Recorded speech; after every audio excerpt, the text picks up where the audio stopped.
Hi everyone and welcome to IB Methodology, your space for mastering IBDP mathematics with clarity and confidence. I am Pooja Chaudhary and in today's video we'll be focusing on doing function transformation, in which I'll be making you understand horizontal translation and vertical translations.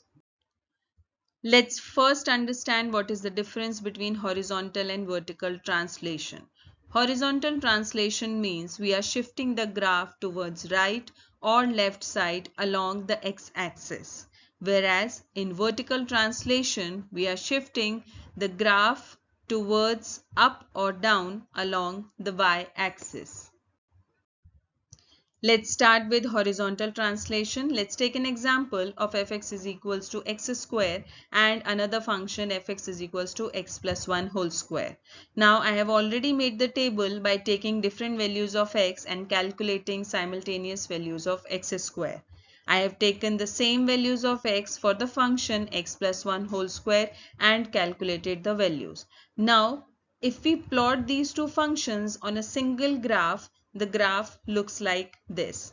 Now the red one represents fx is equals to x square curve and the blue one represents the curve x plus 1 whole square.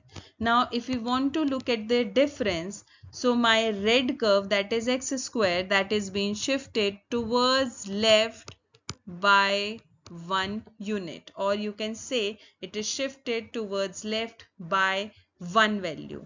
How we are doing this? For this, what we can do is we can put x plus 1 is equals to 0 and I am getting x value as minus 1.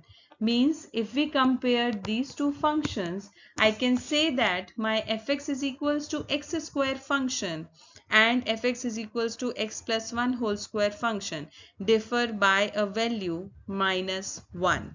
So it is being shifted horizontally towards left by 1 unit. Let's understand vertical translation. Again, let's take two functions.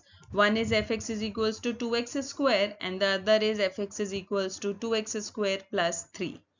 I have already made the table by taking different values of x and calculated values for the function fx is equals to 2x square. Again, I have taken the same values of x and I have calculated the values for the function 2x square plus 3. Now we can plot the graph of these two functions, and first this red curve represents 2x square curve and this blue curve represents 2x square plus 3. Now if we see for fx is equals to 0, my 2x square value is coming as 0, whereas my 2x square plus 3 value is coming as 3. It means there is a shift of 3 from fx is equals to 2x square to 2x square plus 3. It means this curve is being shifted up by 3 units, that you can clearly see in this curve. Let's take a question. Consider the graph of y is equals to gx alongside. On the separate axis, we have to draw the graph of gx plus 1 and gx minus 3. So let's solve a part. Now in a part, if we see that my gx curve is shifted by 1 unit and this plus represents that it is being shifted upwards by 1 unit. You can clearly see the difference. Now in the second one, it is written as gx minus 3. So this minus 3 represents that it is being shifted downwards by 3 units. As you can clearly see in this, it has been shifted down by 3 units. And that's a wrap on today's topic, transformations. In the next video, we will be talking about quadratic functions with real IB exam style question. If this helped you, make sure to like, subscribe and drop a comment with your questions or topics you want to cover. Thank you all. Have a nice day.